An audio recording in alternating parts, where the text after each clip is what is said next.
Hi everyone, thanks for joining me. Angie Hayes here, and this is the third video in my video series on infidelity in relationships.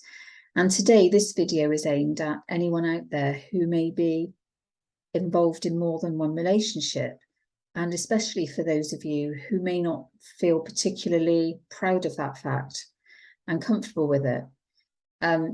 Being in this situation, people can judge an awful lot about you and what you're doing, and the fact that it's wrong and everything else. But actually, this video isn't here to judge you, because there's also the other side of this, where you must feel quite torn and not able to make a decision because you know you're going to hurt somebody, including yourself, in the situation.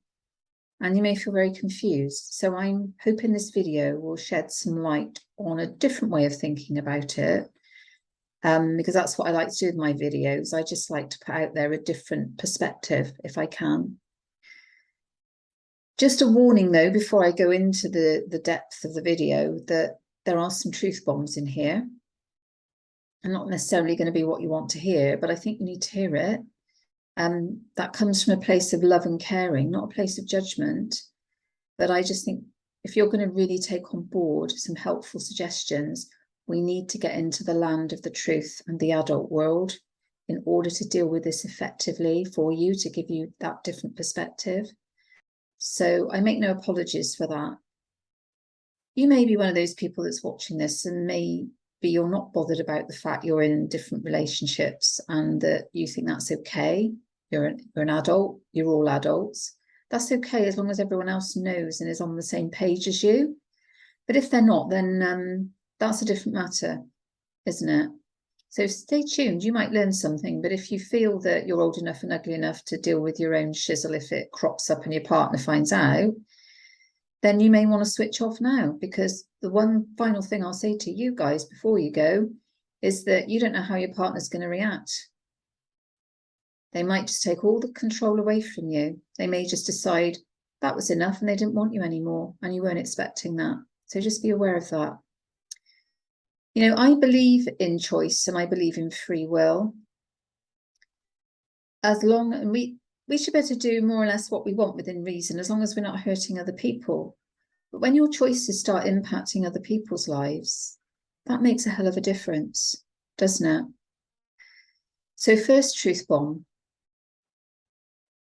This is how it is in the world of adults, not the world of fairyland where there are unicorn dusts and fairy farts flying around. This is the world of the adult now, where we take responsibility for what we're doing and responsibility for our actions and our behaviours and our thoughts.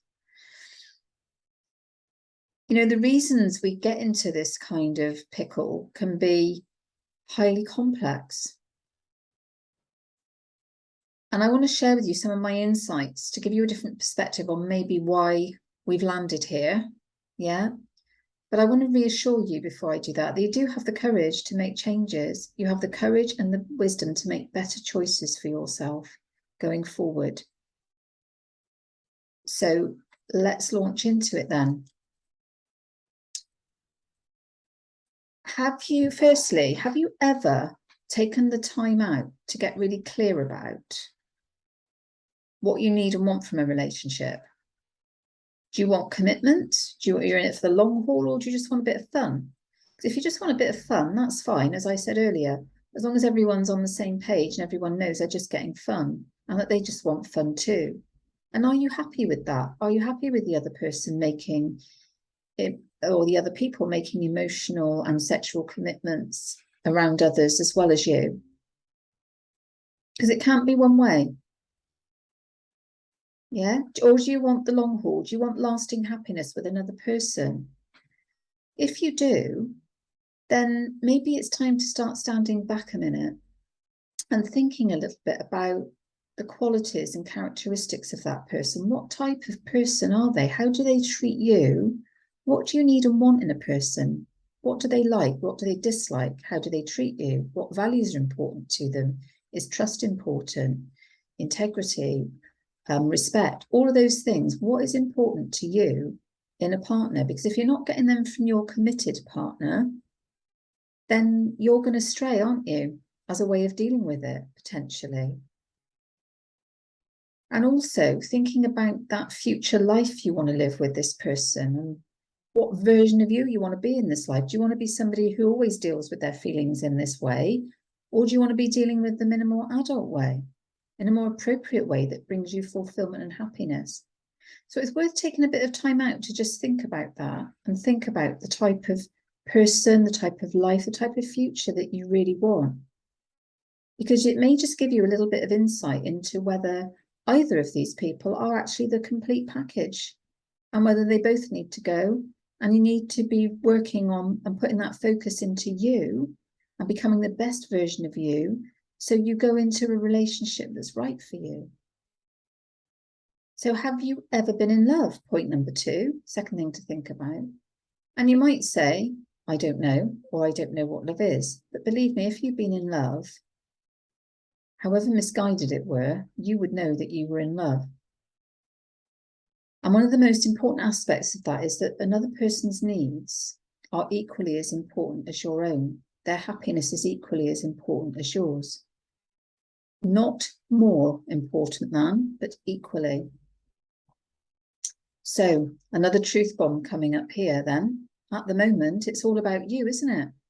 It's all about your needs and you getting what you want and need, without really thinking about what the other person might want and need.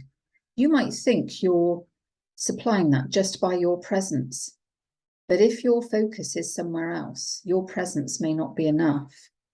It might be enough for a while, but are you really giving that person what they need? If trust is really important to them, you're certainly not fulfilling that need, are you?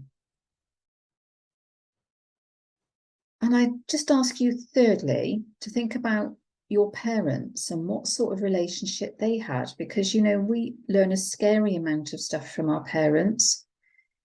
If you were brought up in an environment like I was, where committed relationships weren't a thing, and everyone just used to openly argue all the time, you weren't set a very good example of what a committed relationship was all about. So maybe you just don't know what that looks like, and how people behave, and how adults contract with one another, how when they get into difficulties, they use truth and honesty, they speak up, they have a discussion, they negotiate, they compromise. They don't shout, create arguments, and then go off and see their latest fling. That's just a child's way of dealing with stuff. And you may have learnt that as a pattern of behaviour from your parents, but let me tell you this, that isn't an adult behaviour, and you're not taking responsibility for your actions. You're using blame, deflecting blame onto another person to get your own way. Very manipulative. Sorry, another truth bomb. But just think about what you're doing, not only to that person, but to yourself. Is it making you happy? And the fourth thing, and this is quite a wide-ranging one actually, is the fact you're seeing another person, a coping mechanism for something else that's going on in the relationship. And it may not be going on with you. Maybe you've had enough of another person's inability to face into a difficulty. It could be a mental health issue. It could be an addiction. You know, it could be anything. They could be hoarding. They could be doing all sorts of stuff. But is this the best way of dealing with it? If they won't deal with it, that's their choice. If your partner has got some other issue going on and they won't deal with it, that is their choice. But they have to be aware of the consequences of that choice. It might mean that you can't stick around, and they have to that's their responsibility. It's not yours. You know, adult relationships are not conditional. The only relationship that's conditional is between a parent and child. You don't have to accept total responsibility for another person's happiness. You can't. Our happiness is incumbent upon us. It's our own individual responsibility, because only we know what's best for us as an individual. No one can tell another person what's going to make them happy. That's just arrogant to assume you can.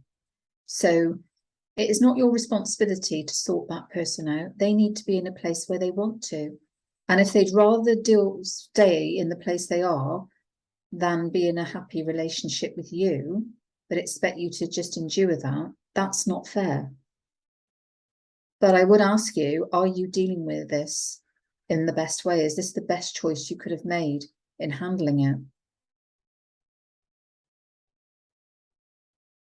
And perhaps, you know, the other side of this coin is some people have an issue with their own self-esteem and the need for constant validation. They need to prove that they can attract another person. They love the risk and the chase and the excitement and the fun.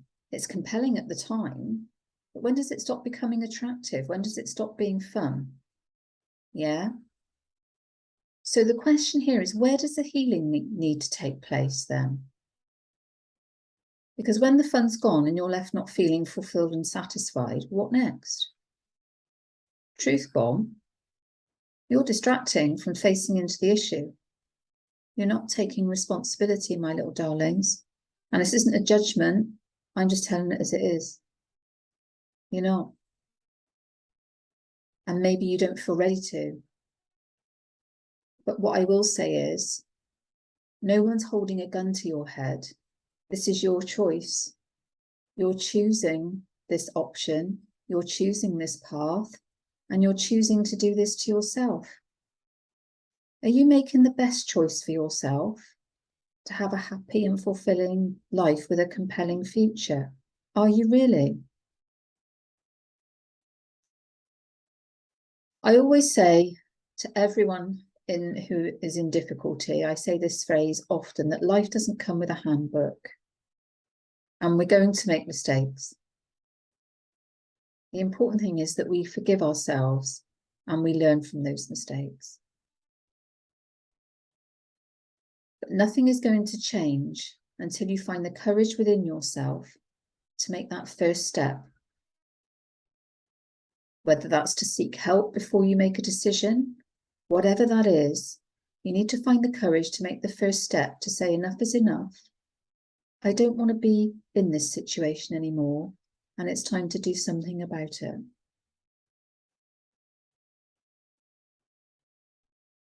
So you have a decision to make, don't you? You can stay and let any fallout determine the next part of your future, or you can take control of your life and direct it in the way you want to change it. Yes, that horrible 6-letter C word, change. It won't be easy, but the support is out there if you need it. It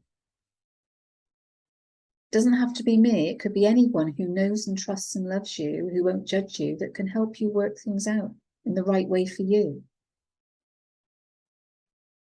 So I'm just going to leave you with these final thoughts then. Remember, you always have a choice. Are you making the best choices for yourself? Your partner may not know about what you're doing, but can you be certain that if they did find out, that they'd want to stay with you? They'd want you in their life? When I found out about my husband's affair, I decided to quit. I wasn't having any of it because trust is vitally important to me. He was okay. He had somebody else to go to. But, you know, he made that decision. And I'll never know the outcome because that's not my business to know. But did he make that decision because to be with that person because that was the love of his life? Or because he'd left himself with no other option? Because I took the power away from him and I took control of my own life and I was no longer an option for him. I took that option away. Do you want to end up in that position? Third thing, I'm just going to leave you with 4 solution-focused questions then for you to think about. What sort of life do you want to be living? What sort of person do you want to have in that life? And what version of you do you want to be in that life? And the 4th and final question would be, if you had all of that tomorrow, what difference would that make to you? I hope this video has been helpful for you, beneficial, and help to point you in a direction that may get you thinking about what you're doing thinking about what the right next step might be for you, whether that's seeking support, or it may have helped you to come to some decisions and given you some clarity on its own. Whatever, I wish you all the very best, my darlings. I don't judge you, but I hope that you can make the decisions that lead to that compelling, fulfilling future that you deserve. So take very good care out there, and I will see you again soon. Bye for now.